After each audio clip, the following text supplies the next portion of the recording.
猜猜我在哪？我们在乌克兰。这一站，270要去拜访魔鬼的居所——切尔诺贝利，一个20多年前发生了人类历史上最大核灾难的地方。不靠这种车辆，我们会因辐射致死的。据说，那里已经成为了鬼城，空气、河流、土壤，到处藏着致命的辐射。森林中还有变异的野兽。正是这些恐怖的传闻吸引了我哥们270。这一次，他们想去看看被魔鬼接管的城市的真面目。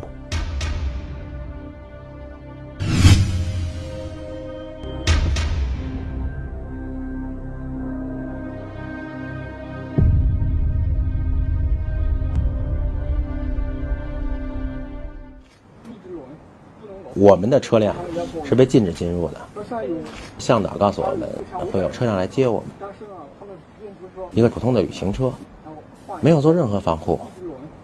我当时特别不解，但是没办法，只有这个车能进，我们就进去了。现在我们已经驶进了切尔诺贝利100公里区域，当地是这么规定的：100公里的区域是禁止生产牛奶的。这些苹果也被白雪公主的后妈下了毒，都遭到了辐射。这些苹果是没有人吃的，我觉得吃了以后睡上几万年是没问题的。这些郁郁葱葱的植物下面，其实都有很厚的辐射层在。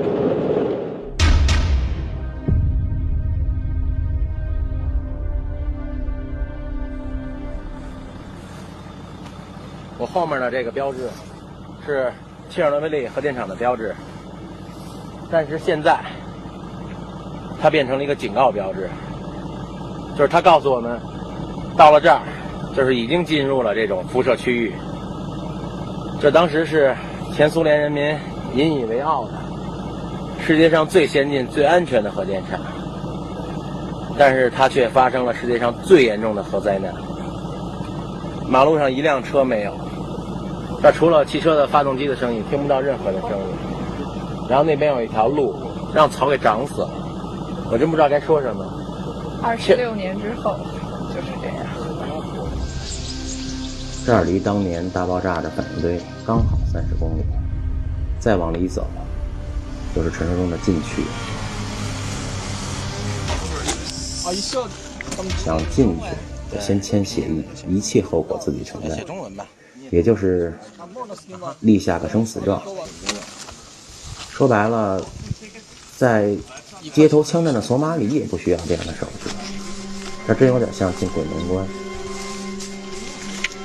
你永远不知道哪儿就藏着危险，或者说你永远都在危险里。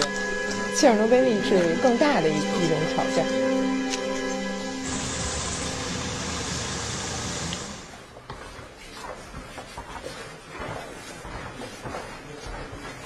现在我们在这个城市是切尔诺贝利，然后过几分钟之后我们就会去这个普里皮亚，然后在这个区域之内，我们不能分开，必须在它周围，因为可能会有其他动物什么的。然后我们想进到电厂里边，只是我一个人，整个这个核电站周围啊，全都布满摄像头，那里的警察，包括他们的安保人员，全都戴着防毒面罩的，然后荷枪实弹，如果进去了，他会开枪。在上升，我们从30公里的检查站，现在一直在往切尔诺贝利的深处在走。手里的盖格计数器一直在发出滴滴的声响。从读数上来看，从30公里处到现在数值继续在上升，所以我想可能这个滴滴声将会今天一直伴随着我们。但是确实路两边可能是因为20多年来没有人来打扰它们，两边的植物很茂盛。刚才向导说，如果幸运的话，我们也许能看到不一样的野生动物。那个动物没有什么不一样，不是2个脑袋或者4个头的。这边的辐射一直在超警报，后面是一个村庄，这个村庄，是事故发生后被掩埋的村庄。不过这里面是非常危险的区域，辐射量在这儿已经超出了正常值的10倍。盖革计数器就是一种测量辐射值的仪器，它也可以累计我们所吸收的辐射量。它在 0.3 的时候就开始报警，来提示辐射超标。这个方向的辐射量是最高的，就是5800、5700的时候。切尔诺贝利最恐怖的一点是，它会有很多很多特神秘的地方，就是树林里会遍布着这种突然的高辐射点。看看，他来到这个环境，竟然不系领子上的扣，还笑，你还笑得出来？记不上，系不上也得系，必须系上。不穿袜子，等会儿要用胶带把裤管粘起来啊，不能让皮肤沾到辐射尘埃。作为进入者的行动、进入的时间和地点是被严格限制的。监视我们的人其实也就是我们的向导，向导不同意没有办法。幸好我们之前做过了无数次的沟通，还真是争取到了一些机会。进去前，为了表示感谢，我特地给他发了支烟。Let's go。这是一个幼儿园，这是一个幼儿园，现在废弃了，在爆炸过后，我现在起了一身的鸡皮疙瘩。冒险，咱们往里走一下，能不碰东西就不要碰到东西哈。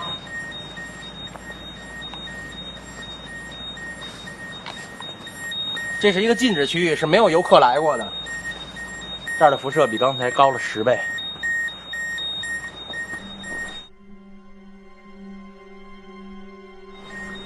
OK， 快进到房间里，梁红快进来，梁红快进来。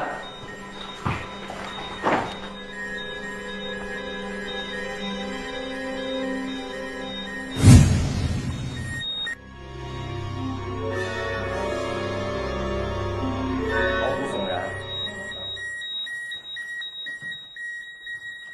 我们看了很多很多这方面的资料，各种各样的孩子死去的场景，特别惨。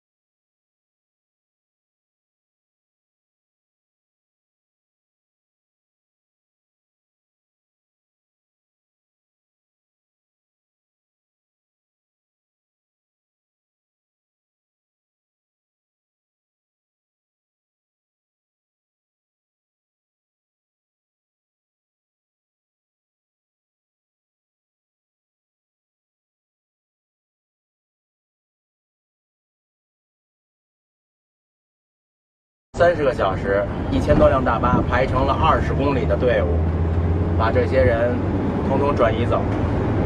他们只带走了很少量的随身物品。当时政府跟他们说可以马上回来，但是20多年过去了，他们从来没回到过普里皮亚季，他们的家。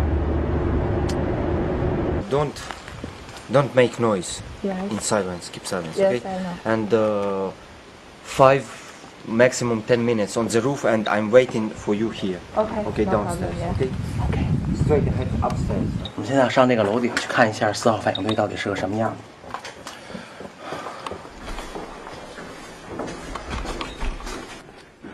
这应该是一个母亲带着孩子。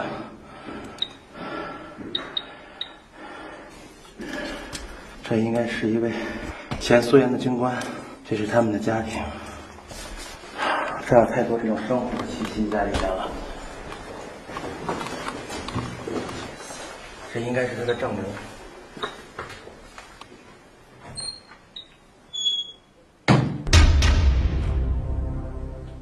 吓我一跳！这儿有一具干尸，是狼。这个狼的尸体让人感觉瘆得慌。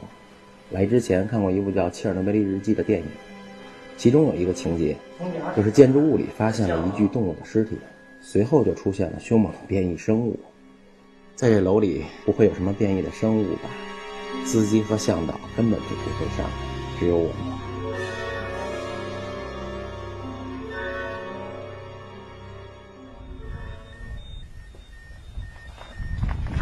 因为这儿的辐射量比较高，收点声音，也不知道会不会很正常的收下来。收不下来对口型吧。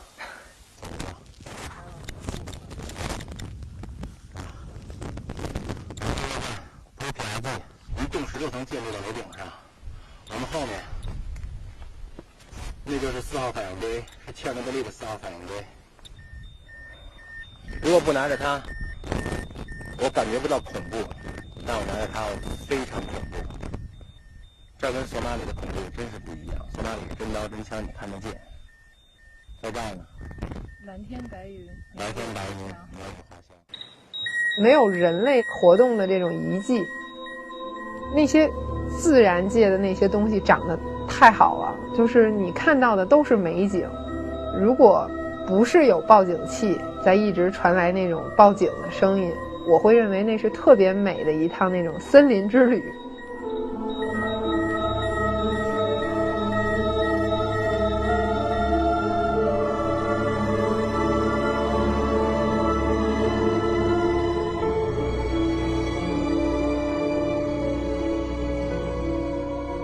我们是非法上到这座楼顶，所以我们行事要非常小心。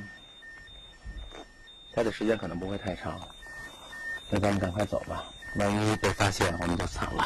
不过我要补充一下，这才是探险的乐趣，这才是探险的乐趣。我们继续深入爆炸中心，很快就看到了当年发生爆炸的4号反应堆。现在它被封印在石棺里面，但是我们的车却离它越来越远。原来是司机和向导饿了，也没有征求我们的意见，直接把车开到了切尔诺贝利的食堂，得先吃饭。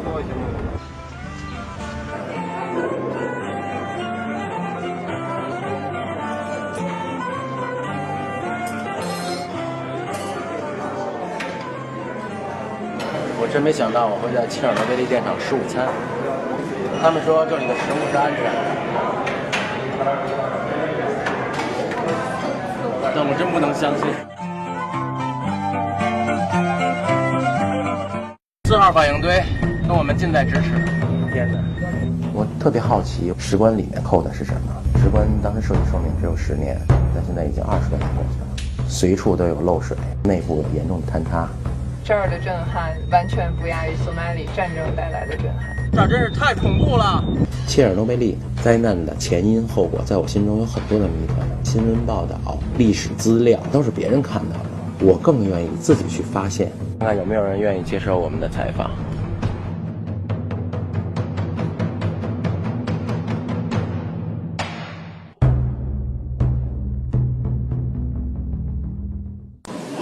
在今年5月份的时候，我们一些人去到了敦煌的一个无人戈壁滩，而且那个戈壁滩大概差不多有200公里是荒无人烟的。